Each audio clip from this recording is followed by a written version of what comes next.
folks. Welcome back to the channel. And today, this is going to be a bit of a part two to the Colorado to the Big 12 in 2024 video. So I guess you can consider that one the part one. This be part two, however you want to slice it. Anyways, while we're on the subject of Colorado,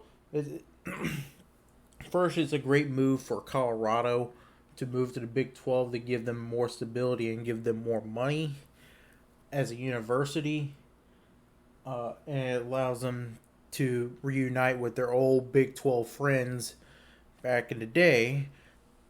And it also, another good thing about it is with Coach Prime being there, it allows his brand to be more exposed to everybody across the country, with him being on in the Big 12 on Fox and ESPN versus had Colorado stayed in the Pac-12 and got a streaming only deal with Apple TV or Amazon Prime or whatever, and only have a small percent chance of being on cable television. Right now, still cable television dominates the airways over streaming, but that's going to change here soon as more and more people go to streaming. But the point I want to emphasize with the whole Coach Prime thing and all that is, I'm not trying to attack his character at all. We don't know how good of a coach he is, but say what the delusional Coach Prime fans are saying is going to come true, and he goes 8-4 this year or 9-3 this year, which I seriously doubt that. Full disclaimer there, I do not see them going 9-3 because there's a handful of teams that's better, 9 times out of 10 better than Colorado is right now. I mean, you talking about USC, Oregon, Washington, Oregon State, Utah, UCLA. I would take those teams over Colorado any day of the week. And they'll probably beat them 9 times out of 10. And Colorado's got to face at least 4 of them this year. So I seriously doubt that. But let's just pretend we're in fantasy land and Disney World, whatever you want to call it, that he goes 9-3 or 8-4. Who's to say that a bigger and better university comes in and offers Dion a bigger contract to lure him to their university where they have more resources, more money, and give Coach Prime more flexibility to run his team than what he's getting at Colorado? You don't think Coach Prime wouldn't do that? He already did it to Jackson State when he said that he wanted to emphasize and shine a spotlight on the HBCUs, and basically stood by HBCUs. It's all about it, which there's nothing wrong with what he said, and they do deserve some credit and some spotlight. But to say that and then bolt when the first Power 5 opportunity came at his door at Colorado, you don't think Coach Prime would do it to Colorado as well? You don't think he would leave for a bigger and better job that's going to pay him more and it's going to allow him to have more flexibility and that university invest more into their football program? I mean, come on now. And if Coach Prime leaves, which has been the best thing Colorado has done in the past 20, 30 years, because they've been a doormat for the Pac-12. I know they've had 1 or 2 good years in the Pac-12, but generally speaking, they've been a laughingstock of the Pac-12. And up until last year, the Pac-12 wasn't really all that great at football. I mean, you had Oregon, yeah, no duh, but what about the other teams? That's what I'm talking about. So, what is Colorado going to do when Coach Prime leaves? They're most likely going to go back down to the basement where they were, because Colorado hasn't been relevant in the college football world since the late 90s. And most people, especially the recruits now, they don't care about what you did in the late 90s.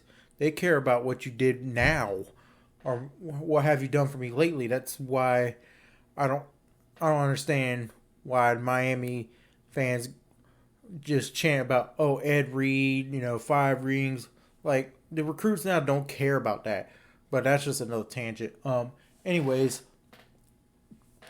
enough about enough about Colorado itself. Like I said, it was a great move for Colorado to move to the Big 12, give them some stability. Excuse me, man, I can't talk today.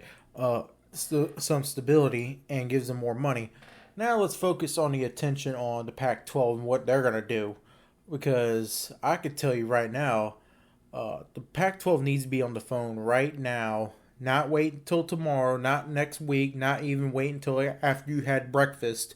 They need to be on the phone right now with San Diego State, Fresno State, UNLV, Boise State. They need to be on the phone with all those teams to see, desperately try to get them into the league, because the Pac-12 is, you can either visualize it as the Titanic, or you can visualize it as a plane dropping out of the sky, and the pilots are telling everybody to brace for impact, or the captain of the boat saying, get your life vests out and lifeboats, because this ship is going down. Because the Pac-12, I just don't see it. I just see it getting more worse than it's getting better. If you get what I'm saying, it's only going to get worse from here, as I speculate. Especially if they keep waiting, because right now the Pac-12 still does not have a TV deal, and their TV deal expires June of next year. So they got less than a year, technically, to get a deal done. And if they don't get a deal done by June of 2024, these teams will be playing for free. And then another thing to kind of tie in with the Colorado thing is, had they were able to sign a TV deal with Apple TV, yeah, it would have got them 25, maybe 30 million tops.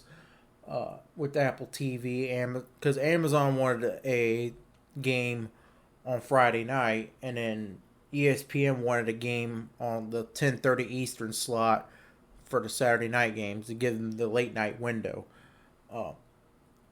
But unlike ESPN and Fox, Apple TV and Amazon Prime, not to get confused with Coach Prime, it's Amazon Prime. They're going to expect you to set up your own studio. You hire your own hosts, commentators, sideline reporters, all that. So that's going to take a chunk out of that TV money that you're getting, which that could be $5 million or so. So you take that out. Now you're looking at possibly under $20 million per team, and teams like Oregon and Washington, they're waiting on a bus ticket to get to the Big Ten. As we're speaking, they say that they're standing by and showing loyalty to the Pac-12, but we all know that Oregon and Washington is waiting for a bus ticket to get to the Big Ten. It's just the Big Ten hasn't opened their doors yet for Oregon and Washington, but they're waiting on the Big Ten to open their doors. So, anyways, the Pac-12 they desperately need to sign or get on the phone with them, and that's another thing too, is that one of the leading candidates for the Pac-12 expansion, or backfill, however you want to call it, is SMU. Now, who the fuck is going to watch SMU football? Because SMU football is like down there, like at 9 or 10, as far as things you could watch in the Dallas market. Because first of all, you got to compete with the Dallas Cowboys. That's the most popular attraction in town. Yeah. Then you got the Mavericks, the Rangers, the hockey team in Dallas. Plus, you have TCU that's going to be it's going to have more eyeballs on it now than ever, with them making a national title appearance. I know TCU is a small school, but so is SMU. They're both private Christian universities. So now we got that out of the way. a lot of Dallas has Texas Tech and Baylor alumni, along with Texas A&M and Texas, but that's irrelevant to this conversation.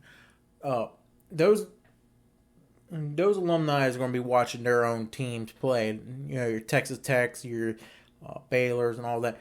Basically, you're by the time you get down to SMU, you're pretty much down there with North Texas Mean Green football. Um, yeah, it allows the Pac-12 to get into Dallas market geographically, but in reality, how many people is going to be watching SMU football? Not too many. So they need to be on the phone with whoever to get teams in, so it shows the other Pac-12 members that the conference isn't falling apart and gives them confidence to stay. Um, However, I do not see I don't see Colorado leaving being the last move in realignment. I do think Arizona and Arizona State are getting ready to leave too. They just hadn't said it yet.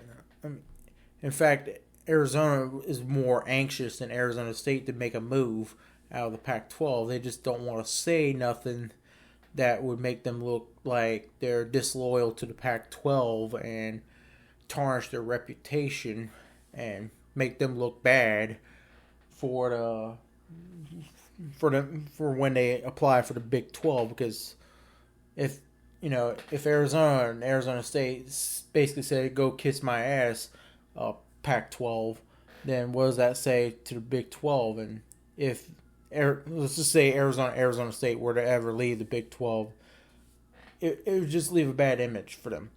So of course they're all going to say, oh, we're all standing behind the Pac-12, but in secret they don't want to address the elephant in the room and saying that the Pac-12 leadership is apathetic or inept.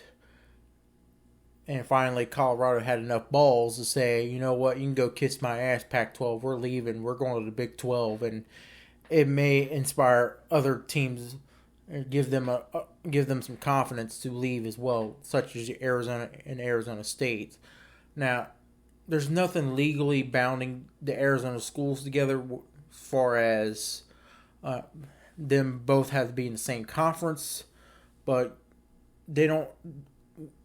Each of the Arizona schools don't draw enough value to be a standalone expansion candidate, so they're often looked at as a package deal. So if you want one Arizona school, you got to take the other, even though you technically don't have to. It's just the way TV partners work, and I think if the Big 12, it's widely speculated that they're taking Arizona State. If they do that, I don't think they're going to stop at 3. They could technically, but usually in expansion, they like to deal in pairs, like 2s and 4s.